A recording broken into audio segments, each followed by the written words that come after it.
Hello, my name is Chef Luca. I am the chef and instructor here at Portland Cookshop.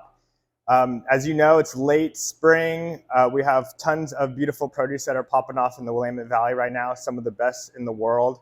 And as chefs, it's our job not just to utilize those ingredients, but to highlight them. So today I have some fava beans and some fava greens, so the entirety of the fava plant that we're going to showcase and put on some toasts.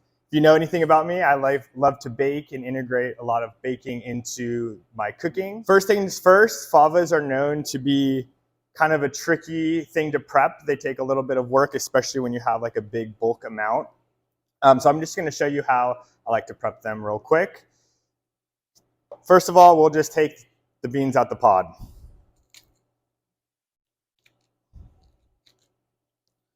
Kind of like a snap pea. If you've ever peeled a snap pea, they have these strings on them. And I like to just utilize that. It'll kind of open up the pod nice and easily. As you can see, like that. Whoop.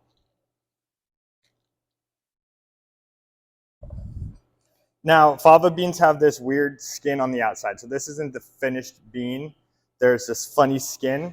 So we're going to blanch that off, and that skin should just kind of fall off the bean.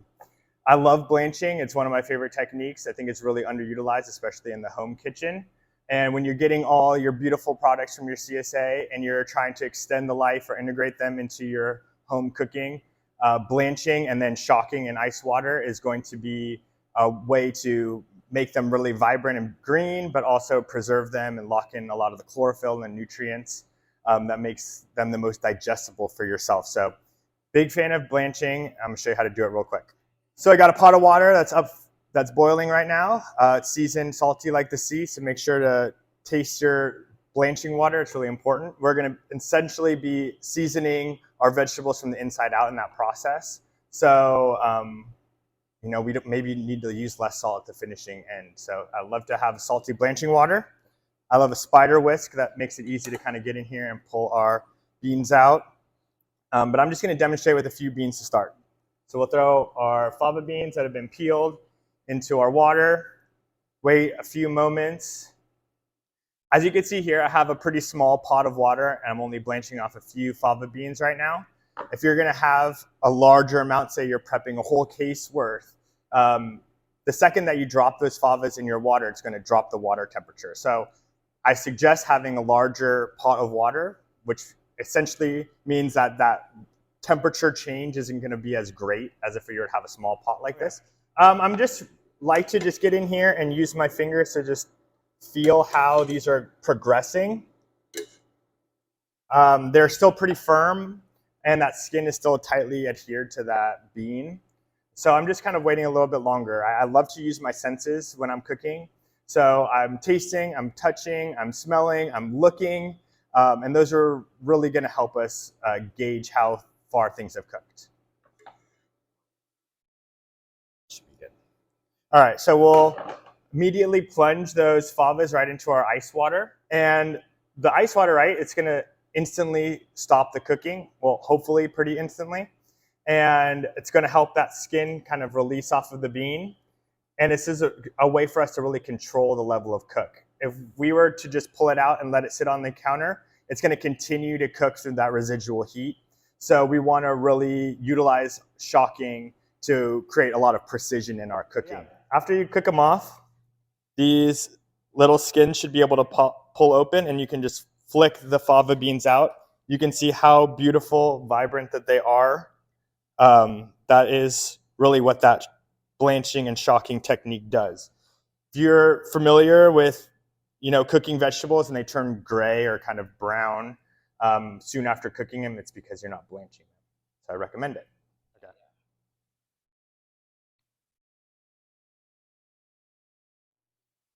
All right, as you can see here, I have my big bowl of blanched favas. Took me a lot of time to do this, but here we are. So I got a little chopper right here. This is one of my favorite kitchen utensils.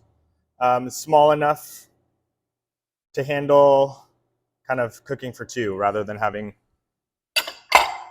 a big, massive chopper. So Fava's in my little chopper. We're gonna throw a bit of olive oil, We'll put in a pinch of fresh herbs, whatever you have in your CSA or in your garden. Here I have a bit of mint and parsley. I'm going to throw in some lemon zest, which is great for a little zesty vibrancy. It'll kind of make our favas pop. Some lemon juice. Just a little bit. Don't forget, pinch salt. I love cooking in a way where I'm using my senses like I just mentioned earlier, right? I'm a big fan of tasting and adjusting as you go. We're not necessarily following a recipe to the T here because things are going to have different flavor profiles. Maybe that lemon zest is really zesty, really tangy, or maybe it's on the mild side. So we're going to taste often and make adjustments accordingly. This helps you kind of refine your palate and understand how flavors go together and what adjustments need to be made. We're just going to make a nice little puree.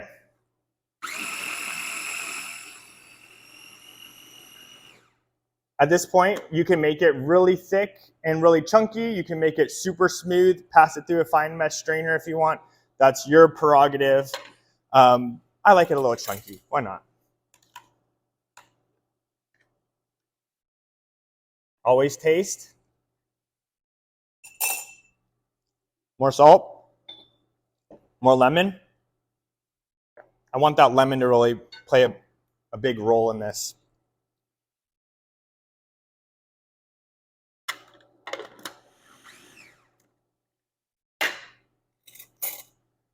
Taste again. Delicious. So we made our fava puree. We're going to make two different toasts today. We're going to make one with our fava puree, some shaved pecorino, and some radish sprouts.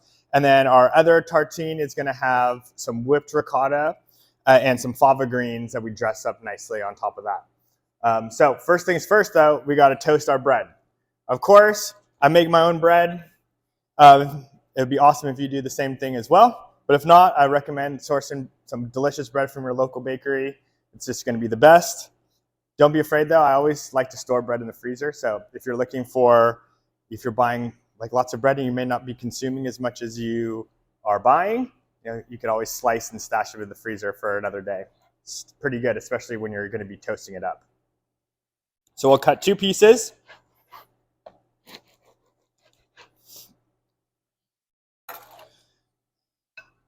And we'll get it toasted on our skillet.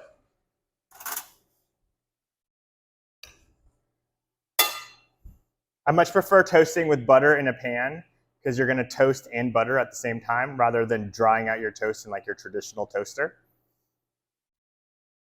So while that's toasting, we'll get the rest of our components ready. I'm going to slice some of these cute little radish. I love radish, one of my favorite vegetables.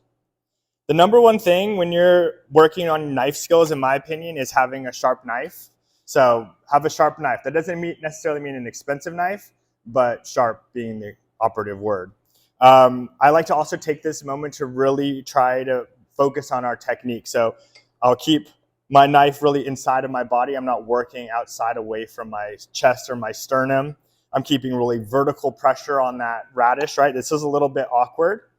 And if I'm out here, it gets even more awkward. So keeping it really underneath my chin where my pressure is really vertical allows me to be in control of that radish. I'm also slicing instead of chopping. So knives are designed to slice. They do less cellular damage, and you're going to be in a little bit more control when you slice rather than just chop. So it's good to practice that during this moment. So some sliced radishes.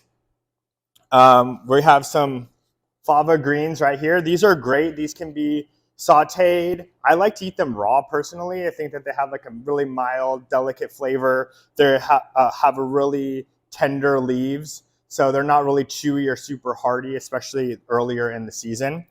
So we're going to prepare them fresh today. I'm going to pick just a handful of these leaves. I'm avoiding kind of these thicker, hardier stems, though you can eat them, but we're going to not use them today. If I were sauteing these, I would leave most of these stems on. At a certain point, they get a little bit too hardy. So I'd probably use like the upper third of the stem. So I have a little bit of fava greens. I'm going to just kind of tear these up a little bit so they're a little bit more manageable for our toast.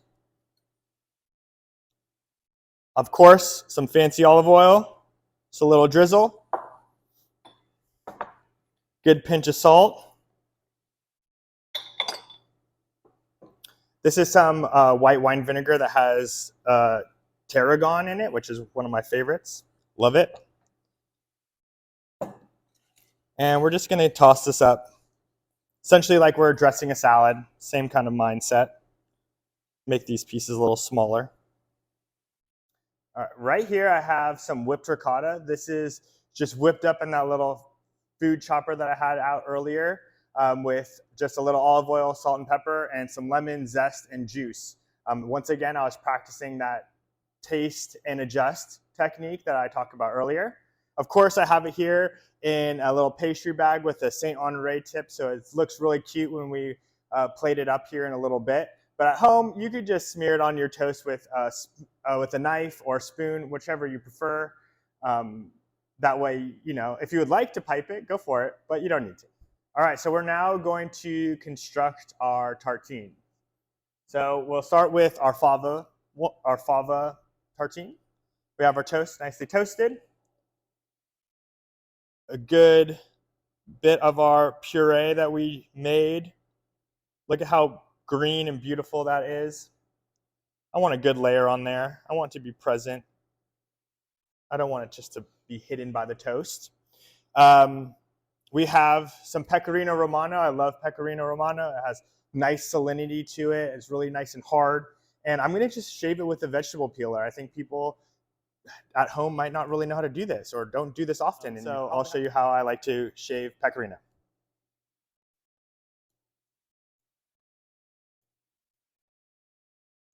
So some kind of nice big chunks pecorino on there. All right, so we're gonna top these off with these beautiful radish sprouts straight from the farm. I know some people like to hate on microgreens, but really this is all the nutrients that exist in one radish that's packed into this little sprout. So right here we have the nutrients of like 10 little radishes. So it's really nutrient dense. They're really cute. They have a nice little punchy flavor to them, and they are a great little textural component that we're gonna add here. So this is our fava bean toast. I like to just cut it on a bias and make it a little bit presentable on our plate. Now we're going to throw together our ricotta toast.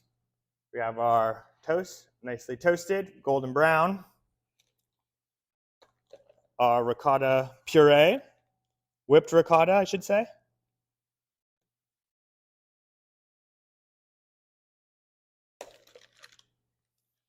We're going to throw on our radish. I love these slices of radish with the greens showing. Those are super cute, so get those in there. And then we're going to top with our torn fava greens that we dressed up earlier. Personally, I'd like to finish this with like a little bit of black pepper on the top. And maybe an extra pinch of salt just to make sure that it's nice and salty, especially on those radishes that we haven't seasoned yet. So that's our ricotta toast with our fava bean greens. Woof.